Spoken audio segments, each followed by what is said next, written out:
Hey everybody, I wanted to create a quick explainer video about your assignments in this course.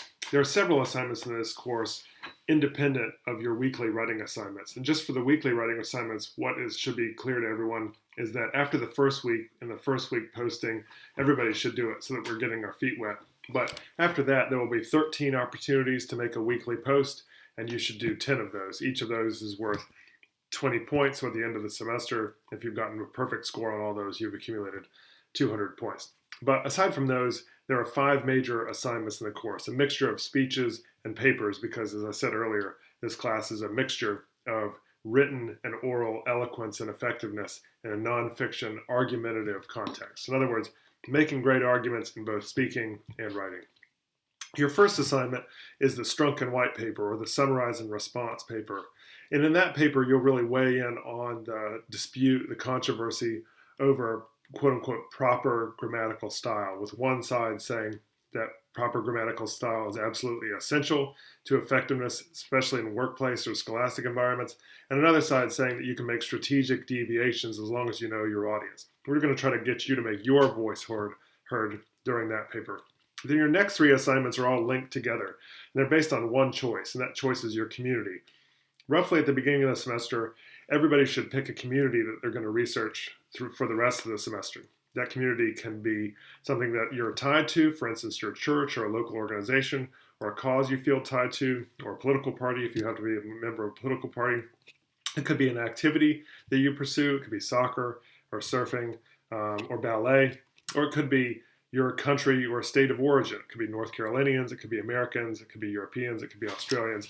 The point is that you're going to give 3 speeches about this community. The first speech asks the question, who is this community? What are the ties that bind them together? Do they have ways of talking that are unique to them? Do they have different icons like the American flag or different kinds of flags that they revere? Do they have specific heroes or villains that they talk about amongst themselves? The second speech focuses on what frays the community, what is really divides the community. So the second speech is really your division speech, is what is a controversy that is dividing that community. And in that speech, an informative speech, you'll say, the folks that I'm researching feel A, strongly about this particular issue, but the other half of the community disagrees and feels strongly that X should not be an issue. And in the final speech paper, which is linked, what you'll do is argue both sides of the case. So let me give an example. One of the easiest examples that I know to give is college football. So I'm a massive college football fan. I'm a huge Georgia Bulldogs fan. So if I was doing this assignment, I would try to pick college football fans. So in the first speech, if I pick college football fans, the first speech is about the community. What brings college football fans together? So I might set the scene there where I take the audience on a tailgate, right, in a post-pandemic era when there's massive tailgates again, and help them see what they would see in a massive tailgate party, let's say at a Georgia football game or a Tennessee game. What would they smell? What kinds of songs would they hear? What would people be wearing? Right? I'm really trying to show how this is a common culture, and the common culture is brought together around certain rituals, certain expressions, certain practices. You get the idea.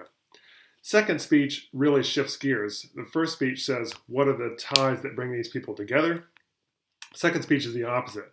What are these people fighting about? What is a controversy that divides this group of people? So in that speech, perhaps I would give my speech on either, is football unsafe, right? Should there be protocols in place to make football safer for developing brains, with one side saying, no, we need to leave the sport as it is, and everybody's opting into this sport and they're being paid or they're giving scholarships to participate in the sport, and another side saying, no, we need to make the sport safer.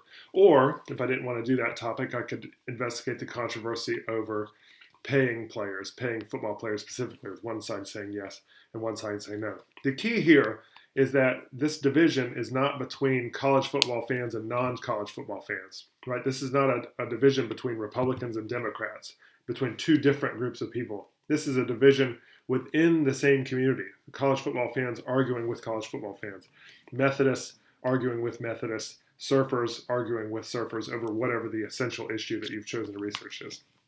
In the final assignment, which is a speech and a paper, I would give a speech on one side of the issue and I would deliver the paper on the other side of the issue. And that skill set, arguing both sides of the case, has been taught in communication classes and in rhetoric classes and in law school classes for the last 2,500 years, since Socrates Plato, and Aristotle as an essential argumentative skill, both to understand the case effectively and to understand how you persuade different groups of people.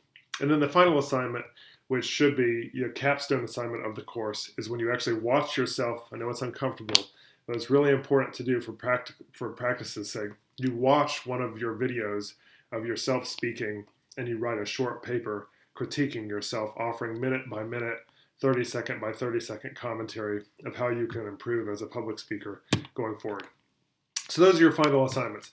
A Strunk and White paper on grammar, 3 speeches that you give on a community of your choosing, and I'll have more explainer videos and handouts about making that choice as the semester progresses, and then the speech paper at the end, and then finally your reflection assignment on your final speech in this course. I look forward to working with everybody. Talk to you soon.